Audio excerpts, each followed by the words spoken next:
북한에 무인기를 보냈다. 내가 직접 보냈다. 그런데 이 말을 한 사람이 과거 윤석열 정부 대통령실에서 근무했던 인물이라면 여러분은 어떻게 느끼시겠습니까? 북한이 제기한 한국발 무인기 침투 주장. 그동안 진실 공방으로만 남아있던 이 사건에 한 30대 남성이 스스로 나서며 상황은 전혀 다른 국면으로 접어들고 있습니다. 최근 북한은 한국에서 보낸 무인기가 자국 영공을 침범했다며 강하게 반발해왔습니다. 이에 대해 우리 군과 경찰은 사실 여부를 확인하기 위해 군경합동조사 태스크포스를 꾸리고 민간인 용의자를 소환해 조사 중이라고 밝혔습니다. 그런데 바로 그 시점 한 30대 대학원생 남성이 언론 인터뷰를 통해 충격적인 주장을 내놓습니다.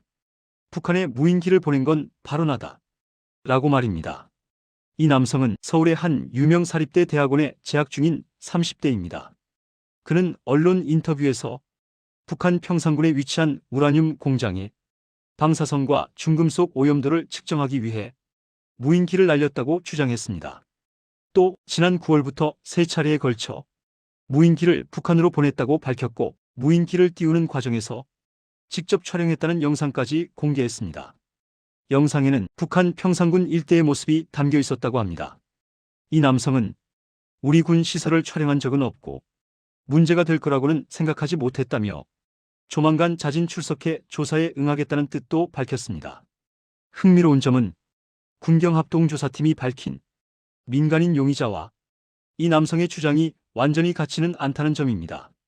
조사팀이 언급한 민간인 용의자는 이 남성의 지인으로 알려졌습니다. 이 남성은 해당 인물은 내 부탁을 받고 무인기를 제작만 해줬을 뿐이라고 주장했습니다. 즉 기획과 운영은 자신이 했고 제작에 일부 도움을 준 인물만 현재 조사 대상이 됐다는 설명입니다. 합동조사팀은 무인기 제작 경로, 비행 방식 그리고 관련자들의 연관성을 종합적으로 들여다보고 있는 상황입니다. 이 사건이 단순한 개인 일탈을 넘어 정치적 파장까지 키우는 이유는 이 남성의 과거 이력 때문입니다. 이 남성은 과거 우파 성향 대학생 단체의 회장을 지냈고 윤석열 정부 시절 대통령실 대변인실에서 기간제로 근무한 사실이 확인됐습니다. 물론 현재로서는 개인 자격의 행동인지 국가기관과의 연관성이 있는지는 확인되지 않았습니다. 하지만 전직 대통령실 근무자라는 이력 자체가 사건의 무게를 키우고 있는 것은 분명합니다. 만약 개인의 판단으로 북한 영공에 무인기를 보낸 것이 사실이라면 이는 단순한 실험이나 호기심의 문제가 아니라 국가 안보와 직결되는 사안이 됩니다. 전문가들은 이 사안을 매우 심각하게 보고 있습니다. 민간인이 북한 영공으로 무인기를 보냈다면 이는 항공안전법, 군사기밀보호법, 남북교류협력법 위반 가능성까지 검토될 수 있습니다. 또한 북한이 이를 군사적 도발이나 국가 차원의 침투로 해석할 경우 남북관계 전반에 불필요한 긴장을 불러올 수 있다는 점도 우려되고 있습니다. 북한이 그동안 제기해온 한국발 무인기 침투 주장이 사실로 확인될 경우 그 파장은 외교안보 전반으로 확산될 수밖에 없습니다. 한 개인의 주장으로 시작된 고백. 하지만 그 끝은 국가안보와 남북관계로 이어지고 있습니다. 과연 이 남성의 주장은 사실일까요? 과장일까요? 그리고 이 사건의 책임은 어디까지 이어질까요?